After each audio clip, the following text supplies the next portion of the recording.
uh, the analysis of matter,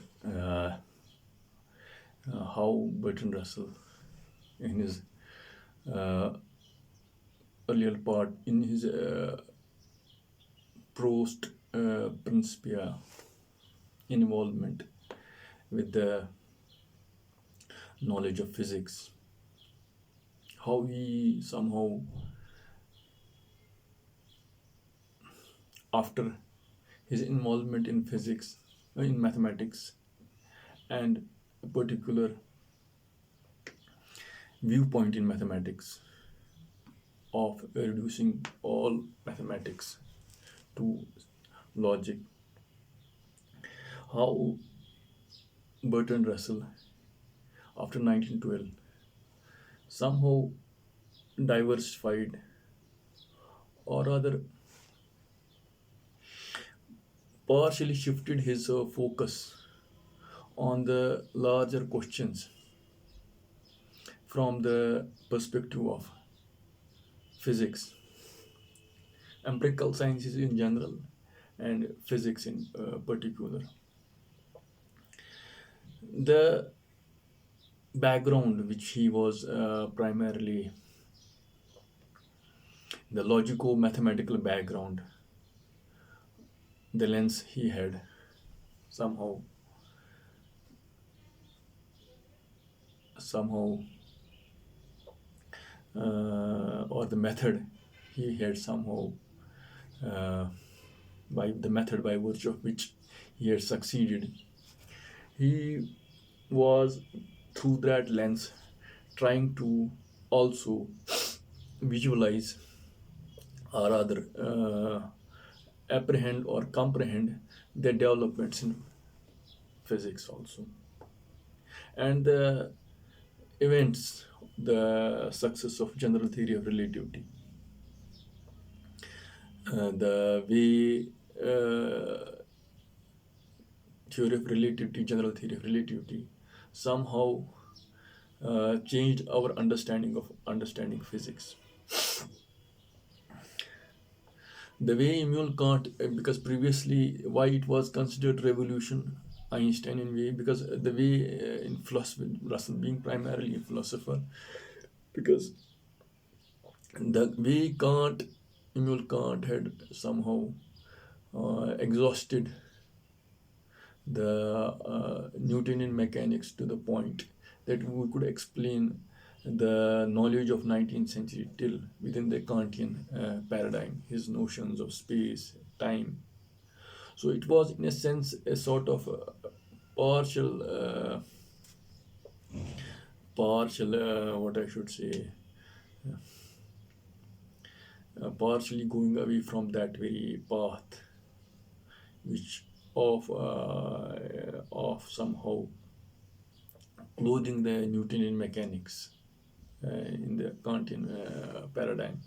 Maybe the famous statement of Lord Kelvin that had Kant been primarily a physicist, his philosophy had not, what I should say, exhausted his energies in philosophy, he would have been an eminent theoretical physicist of highest rank. Maybe Russell, influenced by Kantian understanding of space and his addition or his variation from how Kant perceived space within the context of Euclidean and non-Euclidean geometry, as well as also his logico-mathematical method, which has its success. He tried to understand maybe relativity in also in that context or in that frame. So how he tried to appreciate general theory of relativity in the context. So rather before I'm going to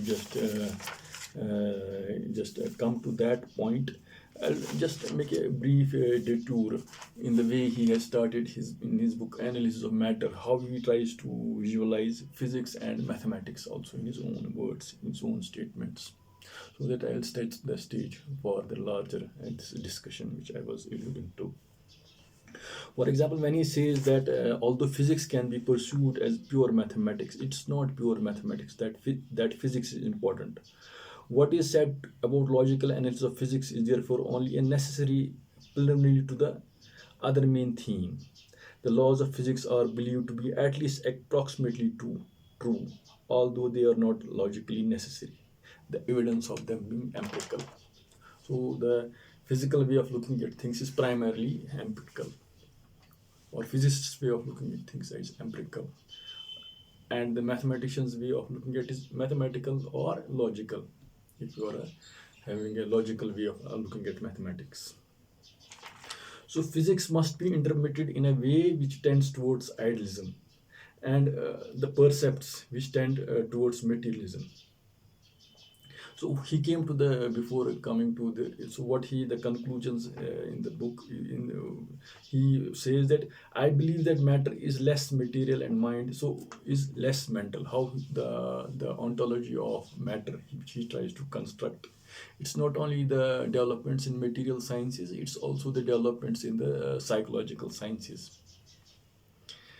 which were simultaneously, he on the one side tried to reconstruct the physical sciences in the logico-mathematical paradigm and a certain branch of philosophy, but also how we can perceive matter via the psychological sciences also. So the idea, the invocations of percept, how you perceive things, how you perceive mental, how the cognitive part of the experience. So in that very sense, there may be two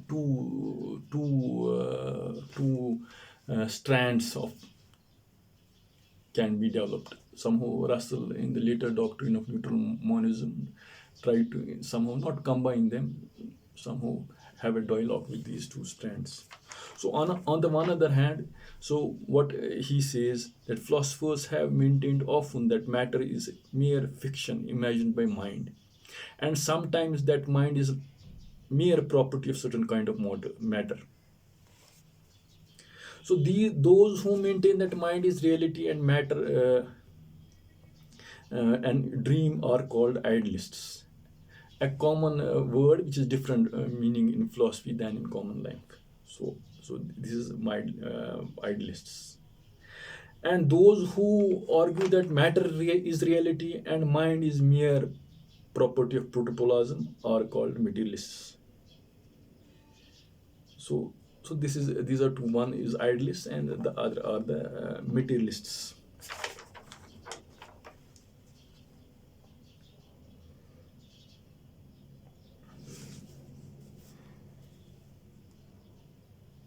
So it's necessary in his own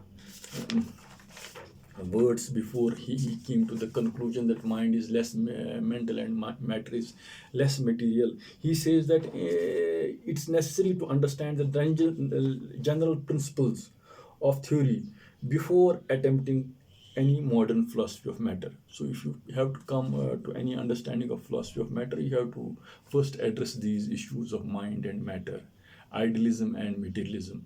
So which were the prevalent paradigms or philosophies by which different philosophers or thinkers tried to appreciate or visualize them. On the one hand, there were maybe people like Berkeley who totally tried to deny the existence of matter, and on the other hand, there were materialists who only wanted to reduce the mentality, the entire things to the materiality of the things. So Russell would somehow want to make a peace between the two before he is going to try to understand what matter is in its all dimensions, on its ontology, in its epistemology, in its psychology, and primarily his developments of general theory of relativity and the background developments in mathematics. So he is trying to make sense to that, and also the developments in the psychology. So to show that the traditional separation between physics and psychology, mind and matter, is not metaphysically defensible, and will be one of the purposes of this work. So the categorization of physics and psychology, mind and matter, is not metaphysically defensible. So you can say he is not a Cartesian dualist at this point in time, but you can say he is a monist in a certain sense.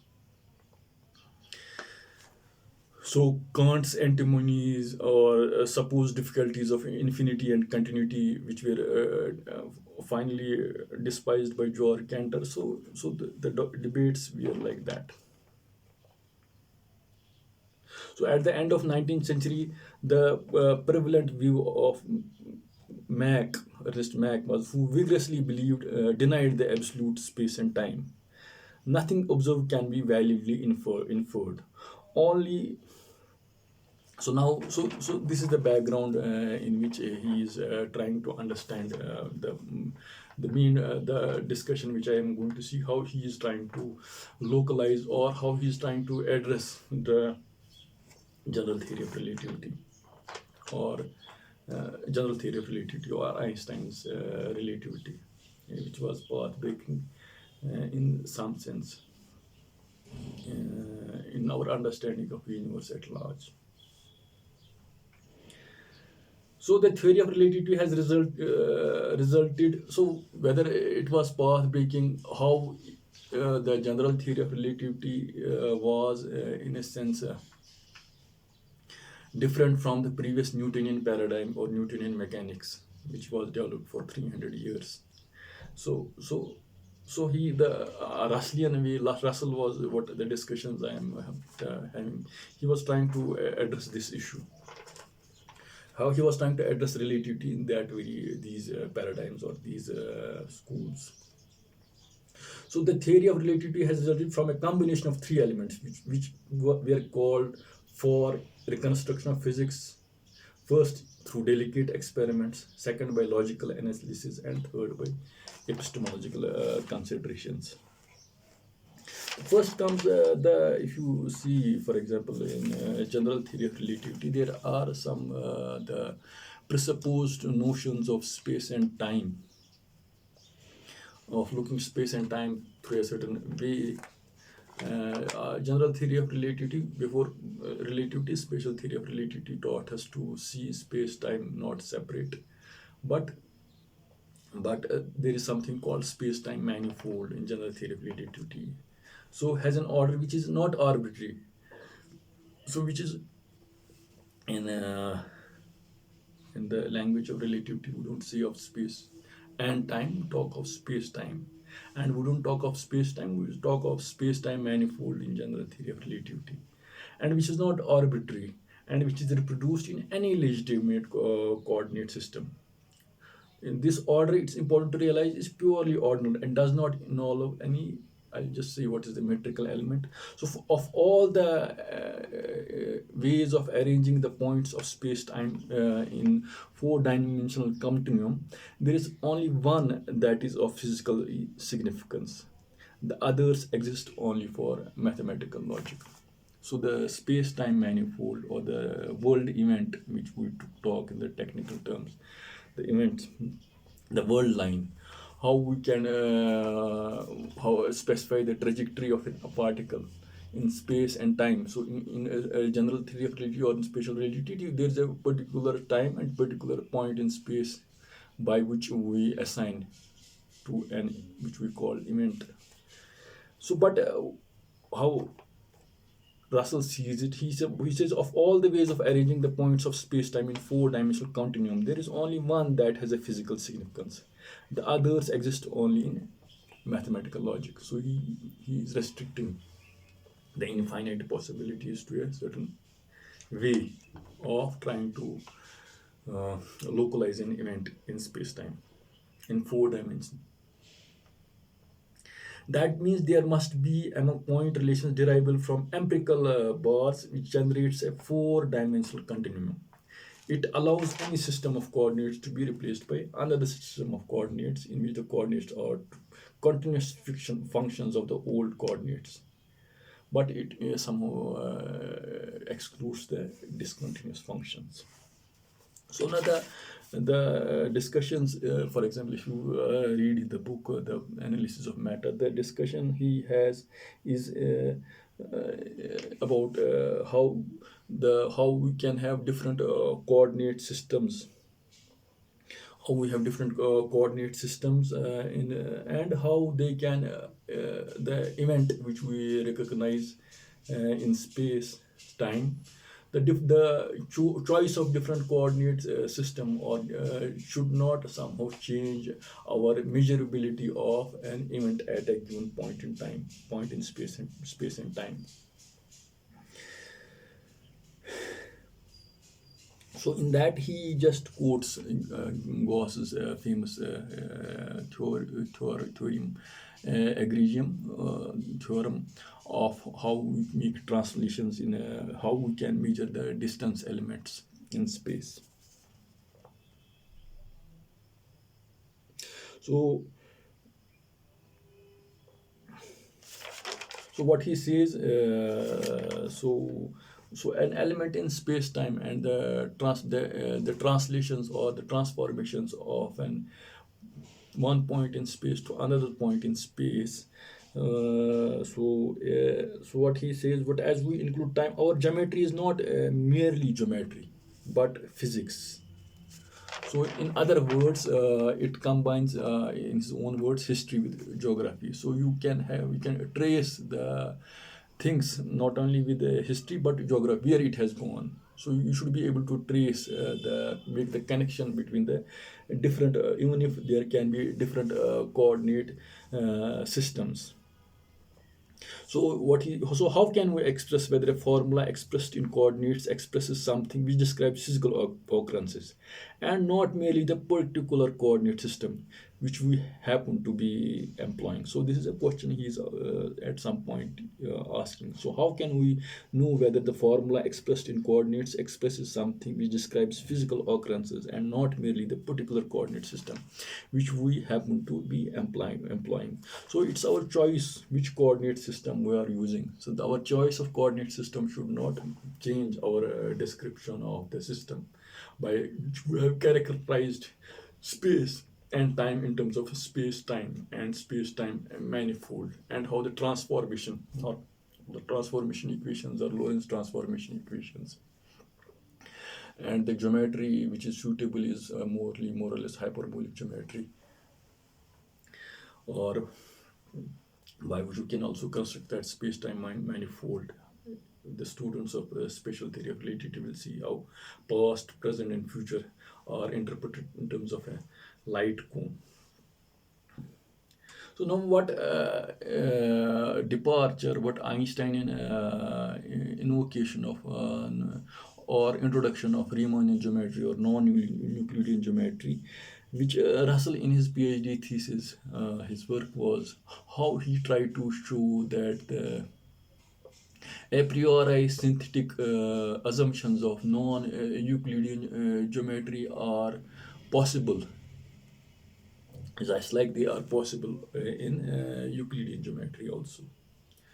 So our understanding of space, which we consider Euclidean geometry, and geometry being studied as a branch of physics. So here comes a minor sophistication. So geometry being studying as a branch of physics, or geometry studying as a branch of one of the branch of mathematics, and different branches of geometry, whether Euclidean and non-Euclidean geometry, can a priori be derived from certain assumptions. The case of famously non-Euclidean geometry is the fifth postulate. How the Euclidean the postulate, the fifth, the veracity of fifth postulate, how it was shown to lead to different conclusions, which may not be contradicting. So there can be relations of Euclidean and non-Euclidean geometry, but how we can change the fifth postulate and we arrive at some different results, which may be self-consistent for themselves, but they cannot be derived from the Euclidean geometry. Those postulates, we cannot necessarily go to Euclidean geometry. There can be relation, but from the a priority can not be from that of Euclidean geometry, the first postulates of Euclidean geometry. So that subtlety of relation of Euclidean geometry and non-Euclidean geometry, and when we try to apply it to the relations of physics and relations to of the external world, physical world, for example, so it led to different sophistications. For example, in a particular, for example, for Euclid proved that two sides of triangle is, we already know that the third can uh, the is always greater than the third side. But for example, in our definition of non-Euclidean geometry, in our definition of geodesics, for example, in our triangle ABC, ABC and AB and BC are zero, while AC may have any finite magnitude. So the third side is like you can take an arc of a circle. If on the football, if you construct a triangle, but the two sides can vanish, but the third side cannot vanish. So apparently, it will tends to uh, somehow violate the principles of Euclidean this theorem.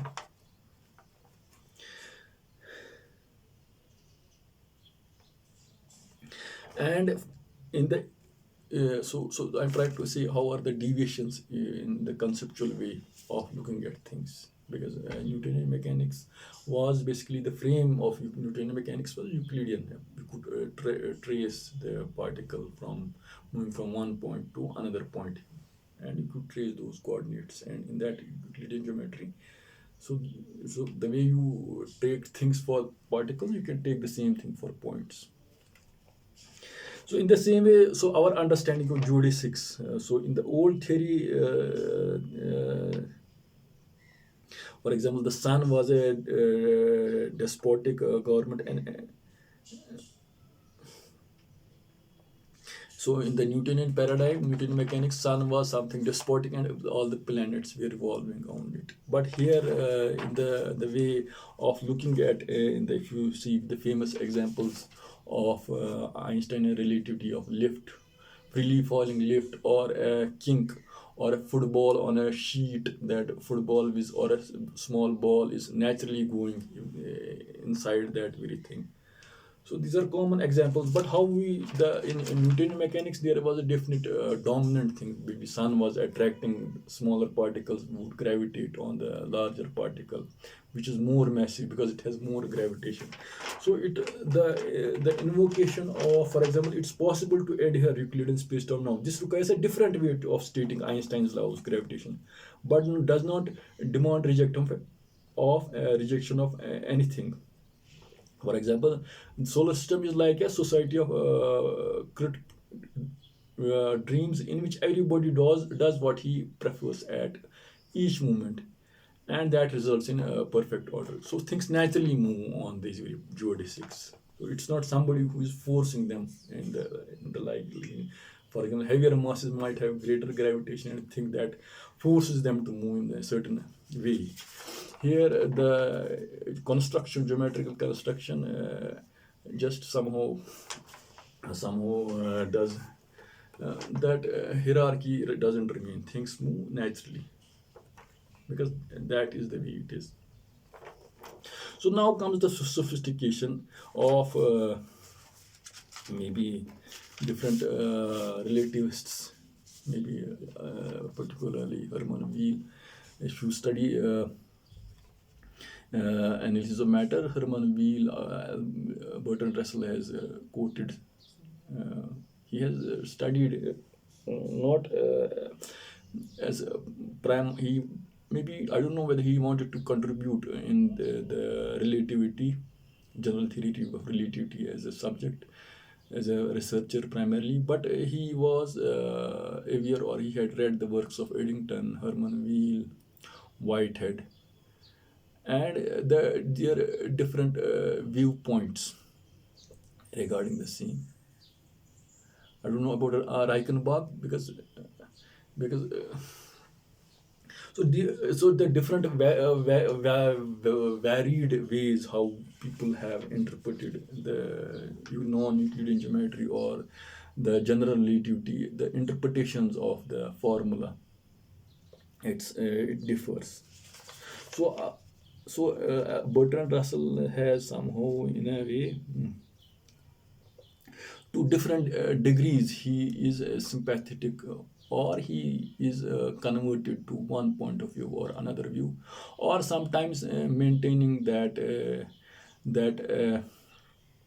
detached engagement with different points of view, and somehow suspending his own view for appropriate future or viewpoint, which is bit nuanced among the different interpretations which he is having. For example, when he says that let it be conceded that the method of general theory of relativity is better from a uh, so so what he quotes, for example, for example, when he says that, for example,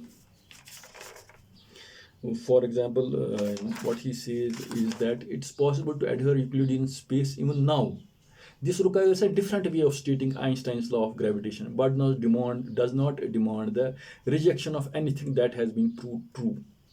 Dr. Whitehead considers this plan preferable to Einsteinians. What may be called orthodoxy is set forth by Prof. So, Dr. Whitehead has a view that even though it's still possible to adhere to Euclidean space now.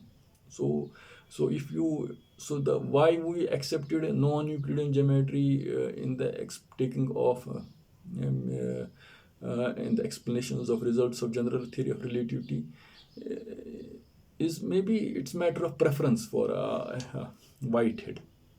So conceptually or logically, he still would not want to reject the Euclidean frame.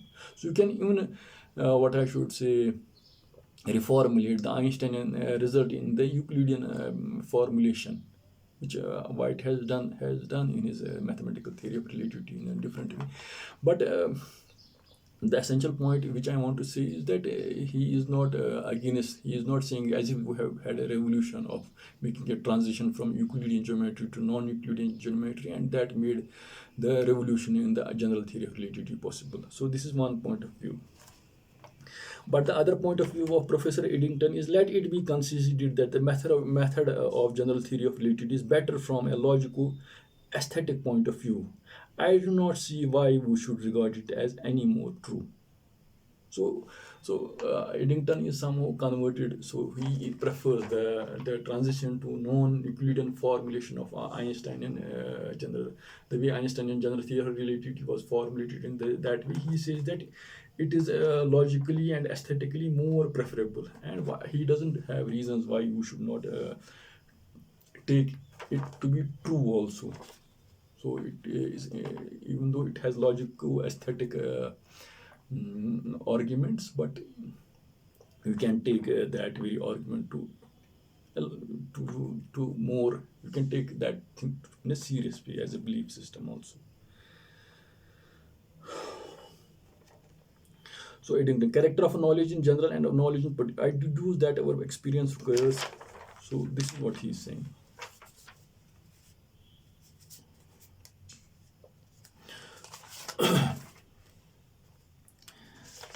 So what he is saying.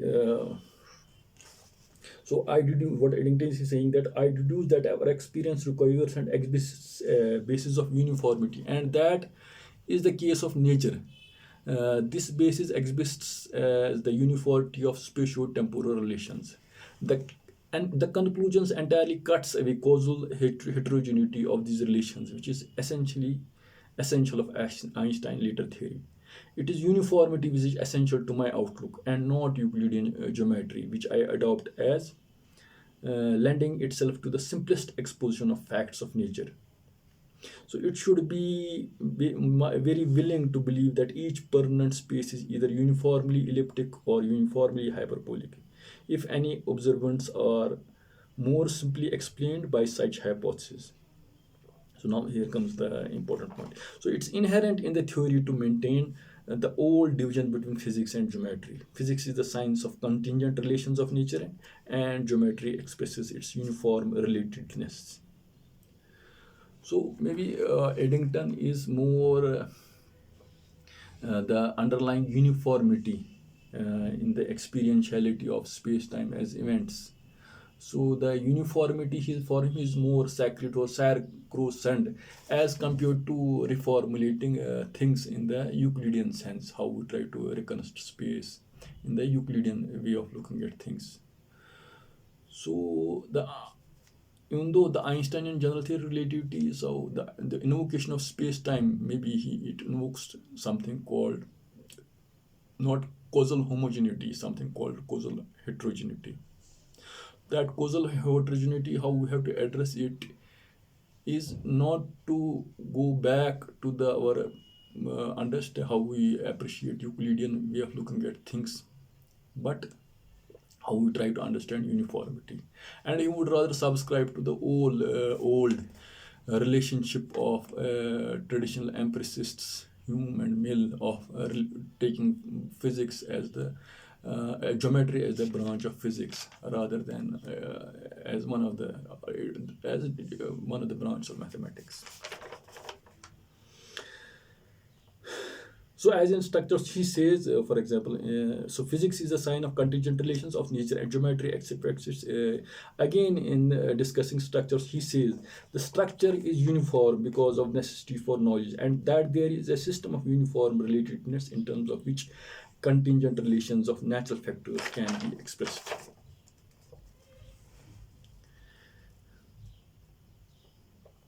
So otherwise, we can know nothing until we know everything. So that's the thing. We have to see things in this way. So though the character of this time and space is not in any sense a priori. So character of time and space is not in any sense a priori. This is an important point. The essential relatedness of any perceived field of events to all other events requires that the relatedness of all events should conform to ascertained disclosure derived from the field.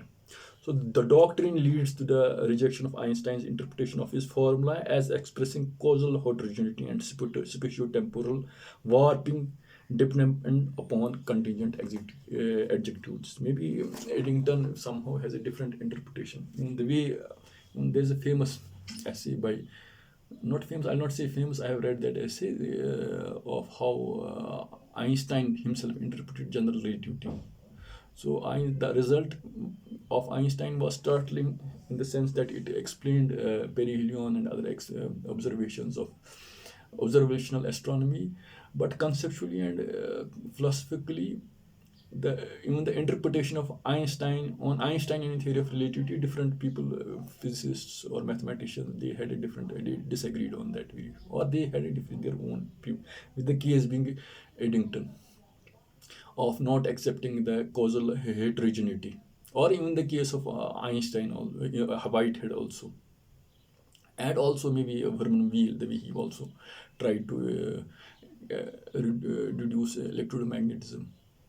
Maybe Weyl has also his own way of interpreting things. Maybe Reichenbach in that essay at the end has said, maybe he is giving credit to Einstein in the sense of saying that there are many Einsteins who can interpret. There are many people who can interpret Einstein's general theory of relativity, but there is one Einstein only. But he thinks that interpreting things is a secondary job, while discovering a result is something more important, which different people may agree to that point of view also, because Einstein also was not existing in vacuum. He had the work of Riemann, Gauss, Kantian understanding of space and time, Russell. So the debate. So he was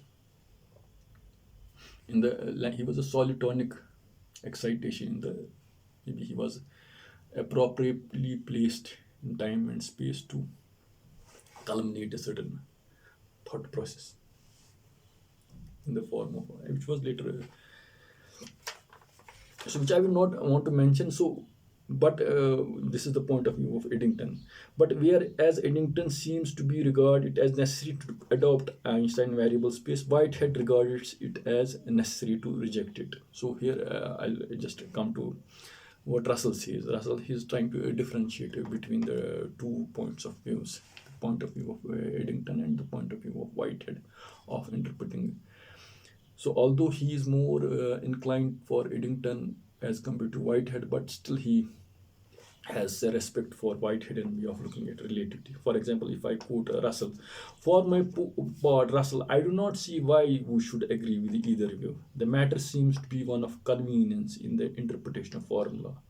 Nevertheless, Whitehead's argument deserves careful attention. So that's what I'm saying. But in his analysis of matter, maybe the he is expounding, or he is somehow converted to the way Eddington has interpreted relativity more, while maintaining respecting the Whiteheadian point of view also.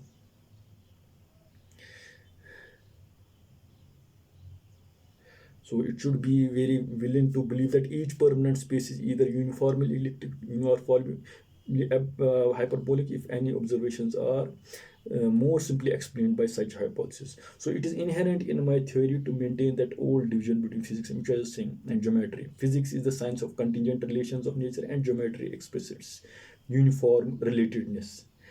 So this is what Eddington would want to see it. He wants to uh, the uniformity was more important for Eddington, which somehow the invocation of space-time introduced a certain causal heterogeneity. The structure is uniform because of the necessary knowledge. So here I want to quote in the preface, if you read the relativity by the mathematical theory of relativity of Whitehead, he says to continue with the discussion. He says, for example, I deduce that our experience requires and exhibits a basis of uniformity, and that in case of nature, this basis exhibits itself as the uniformity of spatio-temporal relations. This conclusion entirely cuts away causal heterogeneity of these relations, which is essential of Einstein's later theory. It is this uniformity which is essential to my outlook, and not the Euclidean geometry which I adopt as a lending itself to the simplest expositions of the facts of nature. I should be very willing to believe that each permanent space is either uniformly elliptic or uniformly hyperbolic, if any observations are more simply explained by such hypotheses. So these are differing viewpoints. So the main force of the above passages is epistemological. The question involved, whether it's Kantian, how knowledge is possible. So what Russell says, I do not wish to deal with the question in its general form. Einstein enables us to predict what is fact can be produced about from astronomical occurrences, while as Dr. Whitehead objects to the causal heterogeneity of space-time as Einsteinian system. So here again, he is somehow maintaining ambivalent, not ambivalent distance. He is just trying to differentiating his way of the scientific inference, two ways of looking at things. So Whitehead seems to rest upon assumption that principles of taking the relativistic how general theory of relativity has its own method of looking at things. So and from that you can how infer things. So for Whitehead seems to rest upon assumption that principles of scientific inference ought to be in some sense reasonable. For my part, I prefer to infer reasonableness from success rather than set up in advance a standard of what can be regarded as credible. So the free particles moving geodesics are shaped in the neighborhood of matter. The view is essentially simple, though it leads to complicated mathematics. It accords with the facts, and it puts law of gravitation in a recognizable place among physical principles. Instead of learning here to an isolated and unrelated law, I propose to adopt Einstein view as the best way of interpreting the principles of physics without suggesting that no other way is logically possible.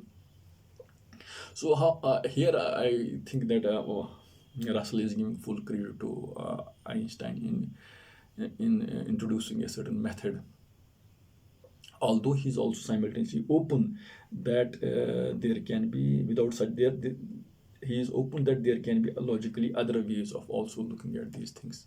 So here I would rather want to add to the discussions in the contemporary physics. Maybe there is a program of something called MOND.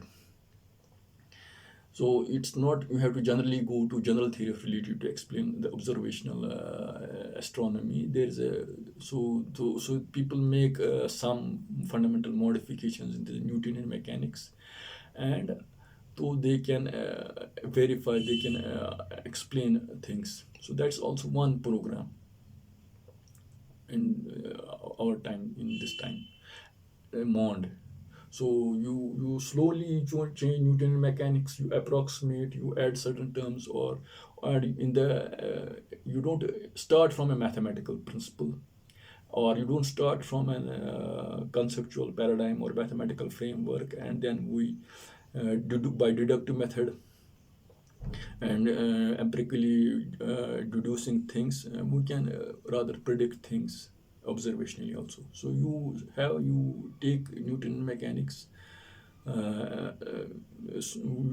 valid, and you just add some things, some terms or changes, you incorporate them, and you have a tendency to explain the things that we also. This is one. The another is like things like string theory. So the debate has gone more mathematical. Some notions of symmetry, supersymmetry. So you go to in string theory how gravitation or graviton or quantum theory of gravity is how we can even appreciate a general theory of relativity. Maybe you go more to from being mathematical to you become more mathematical. So these are two way of approaching the present dilemmas of cosmology. So in some sense you can just conceptually arrive at Einsteinian relativity in string paradigm, and maybe there are some successes in the Mond paradigm also.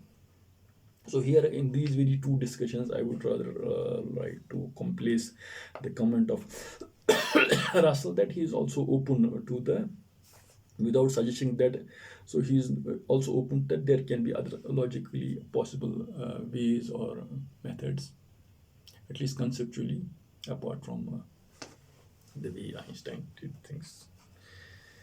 Even though maybe the mounting conceptual and experimental evidence from last 60, 70 years may force us to more follow us in the Einsteinian way.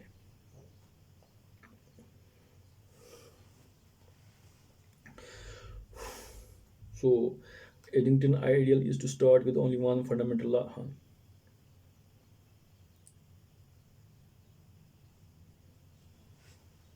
So so now I'm coming to method. So inductive and deductive method. From the one fundamental law, by pure mathematics, we deduce the existence of quantities behaving in certain ways. We regard physics from two points of view, the inductive and the deductive. In the inductive view, the same mathematical characterizations are arrived at, but they are now those which may be supposed to belong to physical world in its entirety. And if we supplement observations by means of postulates that everything happens in accordance with the simple generalized laws. So world of elementary physics is semi-abstract, and world of relativistic theory is wholly abstract. Means maybe it may be mathematical or logical or conceptual. That's what I'm saying. So the heavy use of maybe tensorial approach was formidable in the sense early part, the differential geometry, tensor calculus was considered very mathematical and formidable in its earlier years, which normally now graduate students.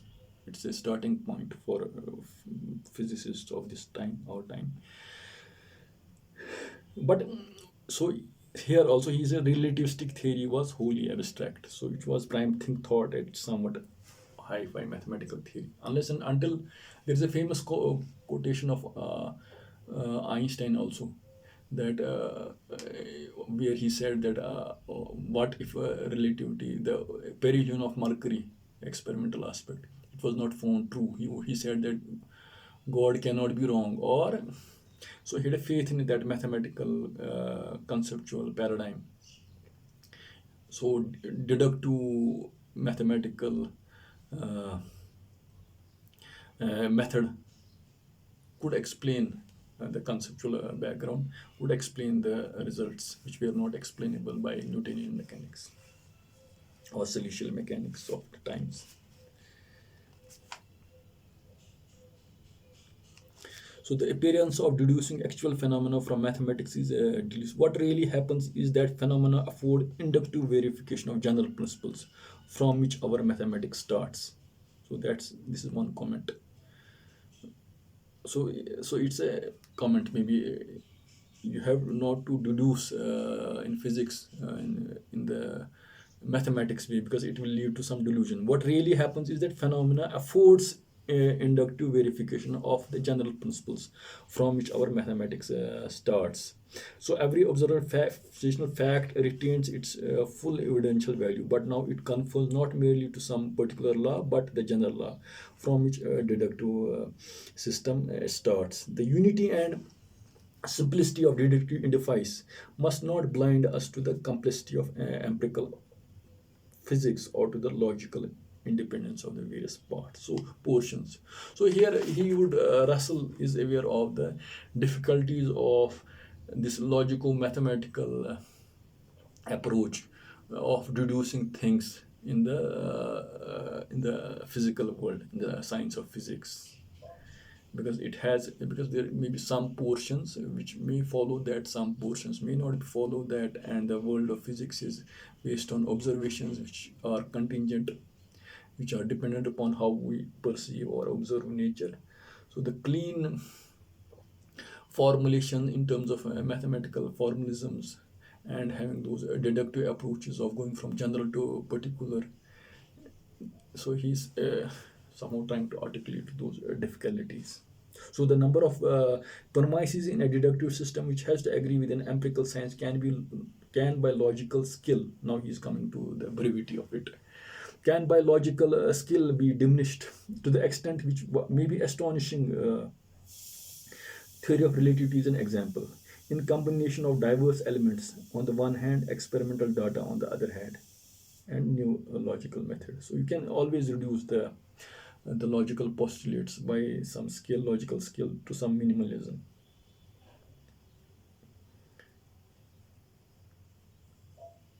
So causal laws may be all differential equations, but the grounds for thinking that they must be empirical, not a priori. Now, I'll just come to. So this was the space-time part of it. So, the mm, the other part of the Russellian way of looking at things, maybe how he tried to also, this is the how he tried to place. One thing I missed is that in the book Analysis of Matter, if you go through there's a good section in which he has also tried to uh, somehow the quantum mechanical understanding of things, how atoms move from one, so the transitions, the Bohr hypothesis, the Sommerfeld, uh, the different developments in quantum mechanics. He also has tries to he has stated them, or he has discussed those things which may appear obsolete to the modern student of quantum field theory or quantum mechanics, because a lot of developments, there has been a sophisticated way of presenting the things in quantum mechanics, the subatomic world, and still the sophisticated way of the problems which we started from quantum mechanics, and the way quantum mechanics branched into quantum field theory, and the quantum field theory, how we look at quantum field theory, and then the developments in string theory, algebraic quantum field theory, conformal field theory. So there's a how we look at it.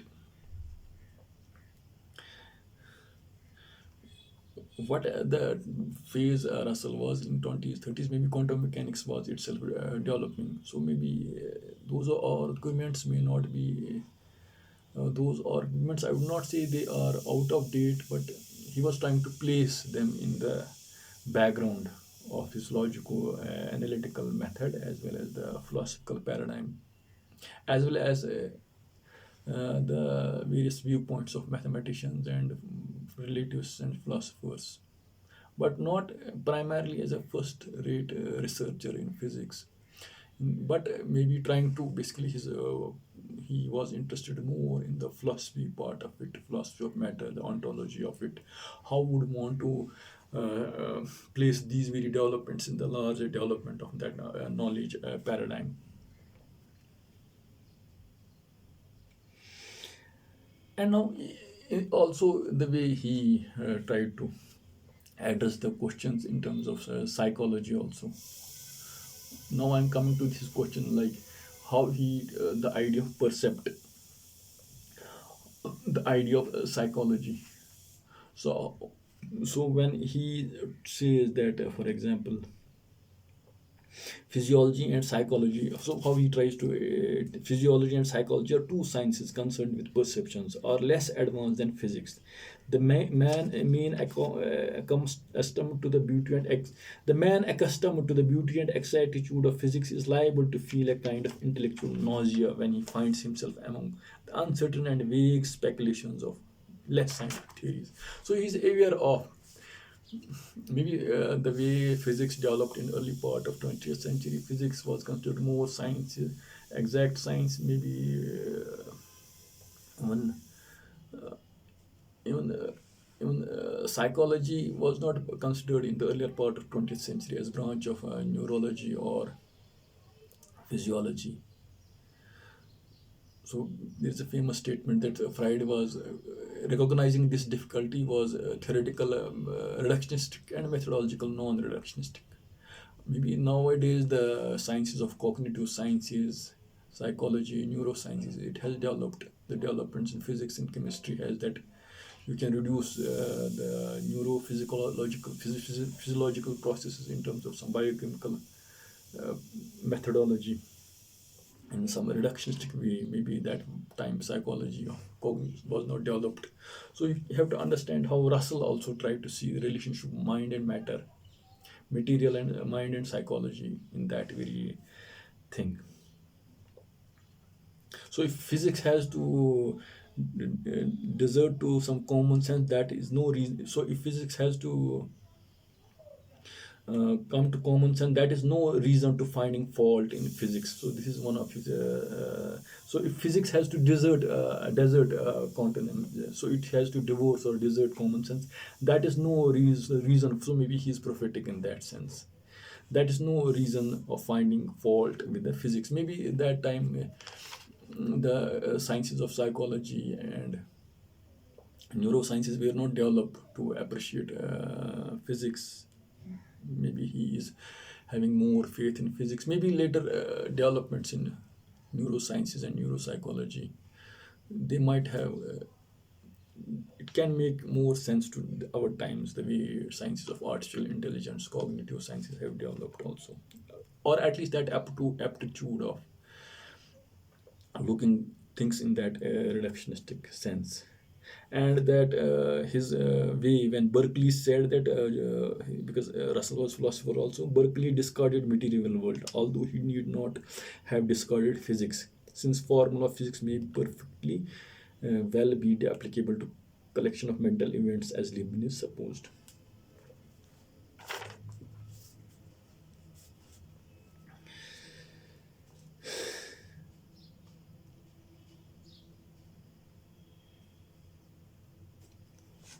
So here I would rather come to the thing, one important of how Russell sees. For example, when a set of events are all in accordance with the same law, we accept that other similar events to be in accordance with it.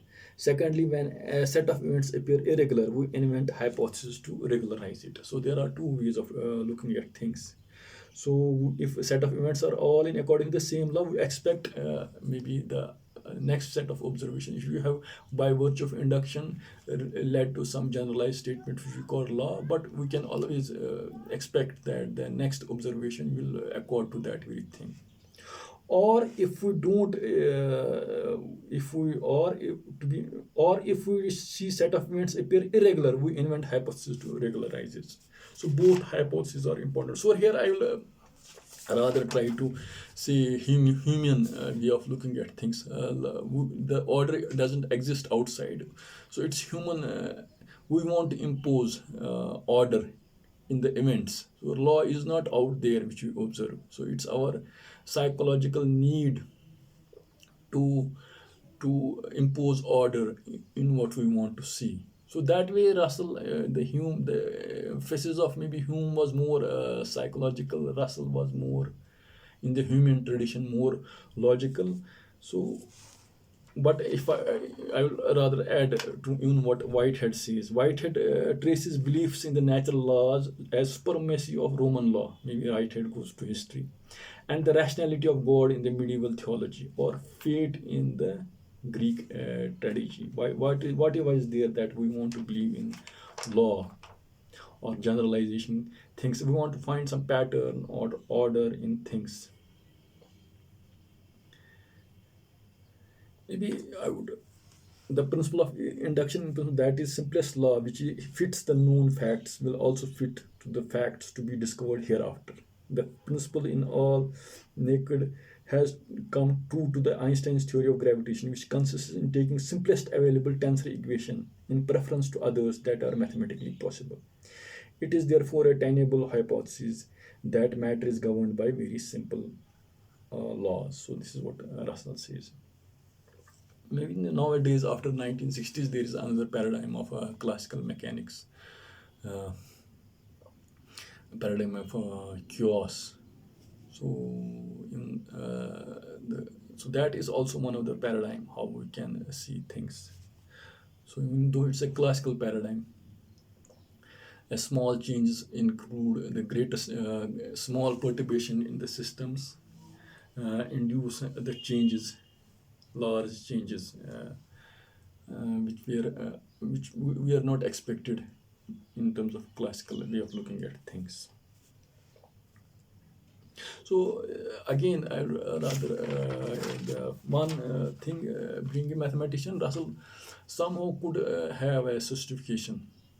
So he introduced the notion of the idea of comparisons. Comparisons. So he has in the analysis of matter devoted a good section on this, and he has tried to explain what is Hausdorff in space and the properties of a Hausdorff in space, and our notion of interval in Einsteinian relativity, how we define space like events, time like events, and light like events. So, so, so, so how it's somehow violates that Hausdorffian criteria in that topological sense, and how he has tried to introduce something called idea of comparisons.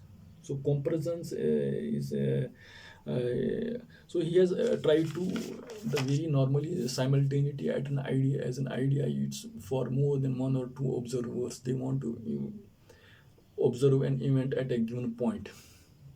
How they can say that they are observing the same event at a given point, but it somehow militates the idea since they are located at two or more different points. So each point will have its own idea of time, its own idea of space. So somehow Russell would want to appreciate the idea of simultaneity for even different observers in the same sense.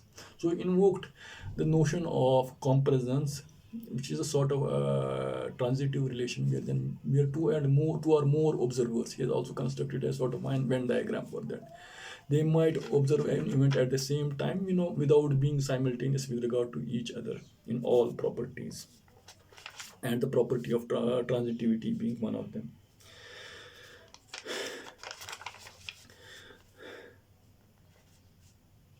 And one important thing which Russell talks, maybe which Whitehead also has talked in maybe mathematical theory of relativity, he is talking of maybe the notion of time, the historical time and the spatial time. So which I'll talk. So notion of causality, for example,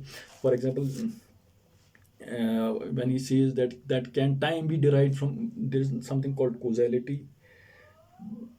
And notion of causality has been gratefully modified by substitution of time, space-time. So this invocation of space-time for space and time.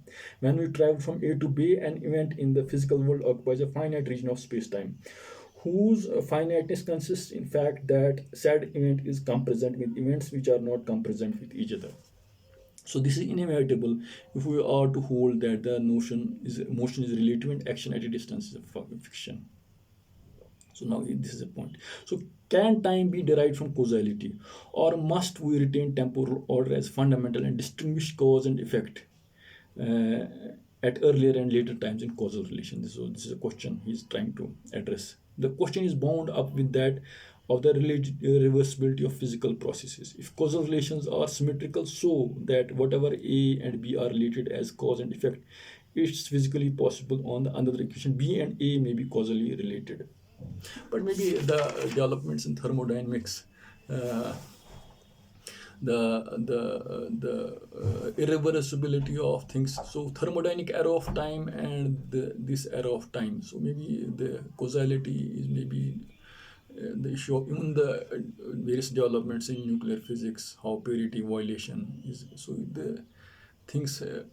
So the idea of causality and time, how they are related, it's also a very interesting thing. So one thing maybe he has talked, maybe Whitehead also talk of something called instantaneous. And when we take an event, when we construct a particle from past, present to future, so when we only concentrate on instantaneousness, which is the space-time event, so we somehow cut its history. So the historical time in space and time and the passage, so are they same or not? So there is a very subtle idea of maybe the historical time, the trajectory of a particle from one point in space time, which is the passage. So instantaneousness at a point, and the passage from past, present to future, and the very notion of time, which is not historical time. So, so this is a subtle thing. Maybe Russell has tried, but maybe Whitehead has, in a more degree of understanding, tried to address this issue. And one thing is also this idea of neutral monism also, maybe, which I was talking, that two simultaneous percepts of one perspective have relation to of comparisons out of which spatial temporal order arises. Philosophers have been slaves of space and time and in the imaginative application of their logic. The aim of physics, consciously or unconsciously, has been to discover what may be called causal skeleton of the world. So now I'll try to come to the I'll try to come to the conclusive part of it. How how Russell has, in some one sense, uh, tried to construct the ontology of matter. I would rather say briefly that he was absorbed in Einsteinian theory of relativity in the broader his logico-mathematical method, and trying to see the mathematical formulas of appreciating general theory of relativity as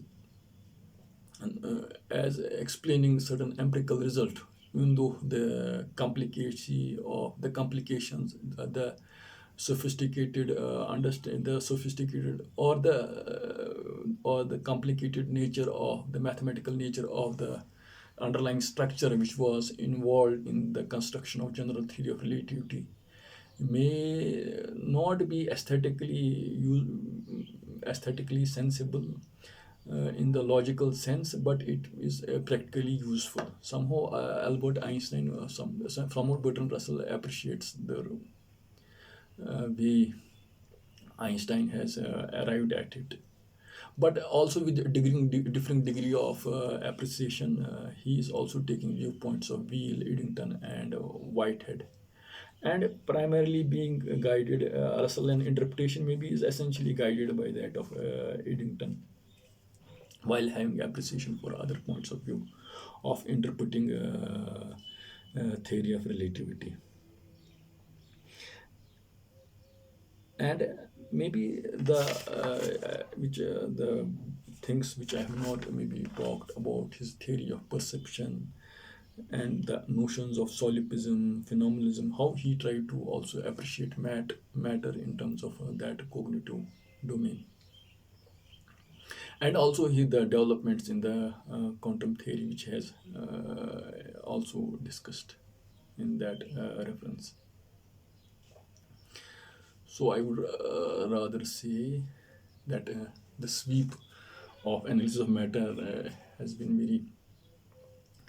very broad and very engaging, at least for for explain for addressing or at least engaging with the aspects of theory of relativity conceptually, mathematically also.